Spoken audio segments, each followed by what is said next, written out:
I am honored to be joined by a man with one of the richest lineages in pro wrestling history. He is the founder of TNA Wrestling and now the CEO and founder of Global Force Wrestling, which will launch its GFW Grand Slam Tour to promote upcoming shows starting June 12th in Jackson, Tennessee. He is Jeff Jarrett, and I appreciate you being on, sir. I appreciate you having me on today. Looking forward to talking some GFW and some Grand Slam Tour. Got a lot of things going on. Very excited to kick things off this summer. If you look at the landscape right now in professional wrestling, it seems to be a boom period of sorts, especially for independent wrestling companies with all the national TV deals for House of Hardcore and ROH Lucha Underground. Does this encourage you in terms of possibly landing a future national television deal with GFW? You know, I am very encouraged by the health of the industry and the wrestling business. And, you know, as you stated at the top of your interview, I've got a long lineage and my family's been in this business 3 generations. So it's great to see it healthy. You know, about a year ago, I said that I feel that we're really on the cusp of something big with all the different companies. And when you say national TV deal, I think that's one component because as our name states, we're global. And so we're working on global deals as well. But, you know, just the landscape has changed dramatically, not just in cable television, but in all forms of entertainment and just how product is distributed. So I'm very excited because, you know, the wrestling fan bases around the world are connected and they have an opportunity to see wrestling on such a global, pardon the pun, global scale that it really excites me. Yeah, and of course, ROH going to debut with Destination America, TNA, the company you founded. May or may not be in limbo. I know we don't know the specifics. So what are your thoughts from your vantage point on the development and ongoing drama between Destination America and these wrestling companies? I think it's very healthy. First and foremost, a wrestling block is not anything revolutionary. It was back in the 80s. There was a lot of syndicated programming, and you would have a block of wrestling on a Saturday morning or a Saturday evening. You could watch wrestling from the Tennessee area, from the Florida area, from the Texas area, from all sorts. And so I think it's very healthy. I do not know what the facts are as it relates to, you know, the TNA situation or quite frankly, the Ring of Honor deal or just how all that works in. But from a fan's perspective like me and you, I'm very happy that the opportunity has arisen because in business, what do? We compete. And so I think it's going to up everybody's level. And I saw many posts on social media over the last 7 days that quite frankly go right to that. And who's going to be the winner out of all these competitions is the wrestling fan. And that's at the end of the day, good for the wrestling business. Do you feel like Destination America has been a good partner to TNA by bringing in ROH? I don't know the inner workings, so I think they've been a great partner with them. But by airing their part, you know, again, outside looking in, by airing their product every Friday night, now they're transitioning to Wednesdays. I can't say enough good things about Destination America. I do not know the inner workings of any of the, you know, anything that's transpired over the last 7 to 14 days. Now, when it comes to television and wrestling, a long-running plaguing problem for wrestling promotions is that sometimes we hear that advertisers don't want to be associated with pro wrestling. Is this a concern of yours at all? Well, you know what? When you're in business, you have to be concerned about generating revenue. And, you know, cable television generates revenue through ads. When you look at certain programs, especially in the 90s, they were not advertiser-friendly. And I think that wrestling had to deal, has had to deal with that for quite some time. But on the flip side, look at the WWE. They've got, you know, I think they're up over 20 corporate national sponsors. So the advertisers are flocking to them. So I believe at the end of the day, if you put out a very high-quality produced show that you have compelling characters and compelling programming, that advertisers will find you. The old saying, the cream rises to the top, I think it's no different in this situation. That, you know, if you have a product that advertisers want to be a part of, then you're good. Now, you mentioned WWE. Do you follow the product at all? I follow all of it. I'm a wrestling fan. I've said that. I'm 47, and so I may be the biggest 47-year-old wrestling fan in the world. I love to watch live wrestling, and I have, been a fan all my life, even though I've been in the business. So, yes, I do watch it. What on the current product intrigues you the most? Oh, gosh, it goes without saying, you know, the influx of NXT. But really what that is new talent. And I got asked, and I'm doing this media tour right now for the Grand Slam Tour. And so I've been answering a lot of questions about the Grand Slam Tour and about Global Force Wrestling, but wrestling in general. And, the mindset of putting together our roster is that, yes, we're going to have a core group and the fans that are going to really decide who they gravitate to. But when you inject fresh blood, fresh talent that is prepared, it's a good thing. And I think that above anything, Kevin Owens, Finn Balor, this new talent coming along, those guys they're not rookies. They have the old definition of success is when preparation meets opportunity. I think Kevin has prepared himself. He's getting the opportunity, and I think he's going to be successful. How do you feel about the fact that they're not rookies? Because that's a great point. I mean, you look at NXT, and as a fan, it is very exciting to see the influx of, we just saw Kevin Owens beat John Cena. This is great, but I wouldn't consider them the future of, WWE professional wrestling because they're the present. They're in their 30s, and I'm not sure that they're going to be able to carry it into the next generation. So what are your thoughts about that? Again, I'll go back to compelling characters and fresh blood, and it's a new matchup. And John Cena, he is the standard bearer. He's carried that company for 15 years now and put in all the hard work. And nobody's replacing him. Nobody's even thinking of that. But when you give him a new matchup, it's a whole new set of a whole new ball game. And so that to me is what, at Global Force, that term creative has been used and thrown around for so many years now. What we're going to try to do, and what I've tried to do with my team is really study. We'll call them the veterans, the up and comers, the lesser named guys, and just looked at all the talent out there. And I want to create fresh, compelling matchups, and I think that's what we've done on our first 4 cards and geared up toward Vegas, because the Grand Slam Tour, at the end of the day, it's really a grassroots approach to create brand awareness and put out really, really high-quality professional wrestling. And so we're going to present those fresh matchups, and I think the fans are really going to enjoy it.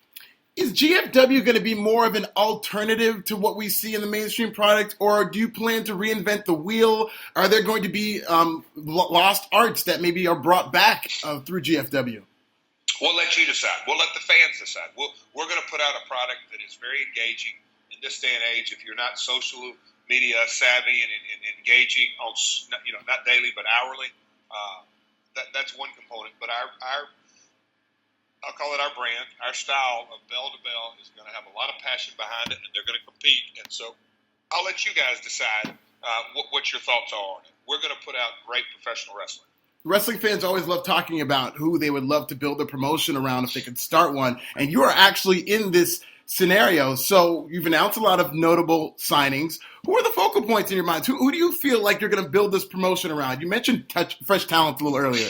You're going to, again, I'll let you guys decide. We're going to put fresh matchups up there, and I'm going to listen to the people and listen to the audiences, listen to the live audience, listen to the online audience, and get the feedback. But at the end of the day, wrestling fans are very passionate, and I've said this 1,000 times. They tell you what you like, and just as importantly, they tell you what you don't like. So you can look at our cards and see everyone's an athlete, and the style will speak for itself. And I can't wait for June 12th to get here.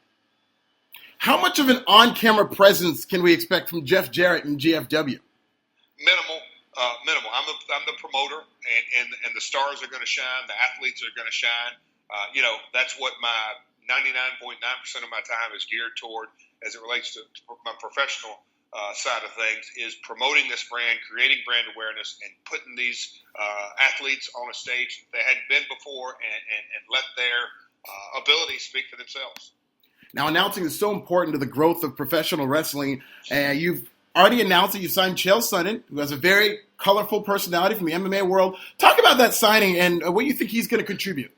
Well, the story now, and Chael said it at the press conference in New Orleans, Chael reached out to us, and, we couldn't be happier. The guy has a passion for this business, quite frankly, that came a little bit unexpected to me.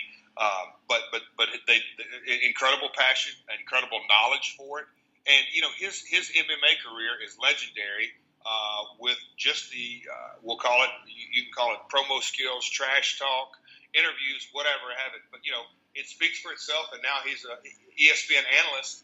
And he has, when we met before the press conference and I laid out who just the only, I think we announced 8 or 10 guys 8 or 10 athletes that day. He was so engaged, and he didn't even really need notes because he knows professional wrestling.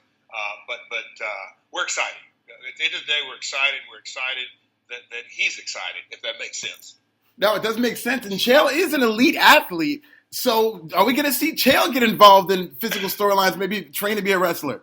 Well, we'll let that play out, however it may be. But I think Chael right now, and we've agreed to table that for the time being and let him focus on being what he does very well, and that's be an expert analyst. You've also worked with Jim Ross in the past for the Wrestle Kingdom 9 show, which I thought was very well done. What are the chances we see Jim Ross in GFW? Well, he's gone on record. I've gone on record. We're in discussion. We're in talks. We're going to let that play out. Scheduling at this time might be our biggest hurdle to overcome because, Jim is he's a brand in and of himself. He's out there doing his one-man shows, the certain things that he does with his cooking products and appearances, and he's got a full slate, but we are continuing our discussions. So GFW, best case scenario, one of my favorite sayings that you can't let somebody else decide success for you. So in Jeff Jarrett's mind, what will be the barometer of success for this promotion? Well, we're, as my attorneys tell me almost daily, we're in a marathon, not a sprint. So, you obviously in business have short-term goals and long-term goals. In the short term is 2015. We want to put together a Grand Slam tour and I've said it over and over, it's a grassroots approach. We're coming into each of these communities. We're partnering with the minor league baseball teams and sitting down side by side with their marketing team and just spreading the word. We are literally a brand new company, and that speaks volumes in 2015 with just all the choices that everyone has. You can watch. I don't know your age, but when I was growing up, there was football, basketball, baseball, and not in the South for hockey, but there's the four major sporting leagues. Now you have soccer, which is drawing impressive numbers. You've got rodeo as a sporting event on TV. You've got the X Games and multiple different deals. You have racing, multiple kinds of racing. So from the sporting world, it's very, very hard to get a brand established and up and running. And then goes without saying, the movies and all the television shows. There's not 50 channels. There's 500 cable channels. So establishing a brand is not easy in this day and age. And so my main short-term goal is just to establish the brand that we're professional wrestling, we're hard-hitting action, and we're very engaging. And I'm excited to do the Grand Slam tour as well as the Vegas tapings to get the ball rolling. Right, and I look at the national TV landscape, even with cable television and what shows are popular. And somebody who's watched pro wrestling all my life, I see the pro wrestling angles in every show, like Empire, for example, which is really popular. You can note who the babyface and the heel and the overtop storylines, and you've got to suspend your disbelief. And I see all these popular cable shows that have so many similarities to pro wrestling, yet pro wrestling gets this stigma as the bastard stepchild of entertainment. What do you think it's going to take for people to just accept pro wrestling as this mainstream product? I think we're in the process of it. I really do, because when you look at, 3 years ago, and I may be off on this timetable, 3 or 4 years ago, you had WWE on Monday and Friday nights at that time. You had TNA, and that was really the only national wrestling. And Ring of Honor had their syndicated deal. But now you have Ring of Honor with their syndicated deal and their cable deal. Yes, Destination America is in, maybe a little more than half the homes that Spike was, but it's a national cable television. You have TNA, you have El Rey, the Lucha Underground on El Rey, you have New Japan on Axis. So when you have multiple national promotions on multiple networks, things don't happen overnight, but the process is beginning to get there of what you just addressed. And my hopes is that Global Force can be a piece of that pie, moving the ball down the field for professional wrestling. Final question. Do you have any intentions of competing with WWE long term, and do you think you can get there to where you are a threat? When you say competing, we're competing against everyone, but you got to have barometers. And when you have a 50-year head start, and when you have the resources, and hats off to Vince McMahon because he's built the resources from ground up. Yes, he bought the business from his dad, but he has built that company from He took it from a regional company to a national company, and a national company to an international company, and now he was, for all intents and purposes, he really pushed along and create and showed the world how to market pay-per-views with WrestleMania and SummerSlam and all that. And now he's segued over into the network. When you have a 50-year head start, it's silly to even think about competing. And what Vince does is sports entertainment. We're going to be professional wrestling and not worry about what they're doing. And we're going to be the very best professional wrestling organization we can be. He is Jeff Jarrett, GFW. I'm very excited. I mean, it is a great time for professional wrestling, and you just feel bubbling over. So best of luck to you. Thank you for the interview. And give us those dates one more time, Mr. Jarrett. I appreciate it, Alfred. The easy thing is go to globalforcewrestling.com, globalforcewrestling.com. The Vegas dates are real simple, July 23rd, August 21st, and July 24th. You got me messed up. July 24th, August 21st, and October 23rd. But we start our Grand Slam tour in Jackson, Tennessee, June 12th, run up to Knoxville on June 13th, and then we're off and running from there. But like I said, go to globalforcewrestling.com or follow me at Real Jeff Jarrett or any of our social media platforms. It's at GFW Wrestling. It's at GFW Wrestling. So, Alfred, I appreciate your time today. I appreciate your time. Thank you. Good. Best of luck. Yep. Thanks, Alfred.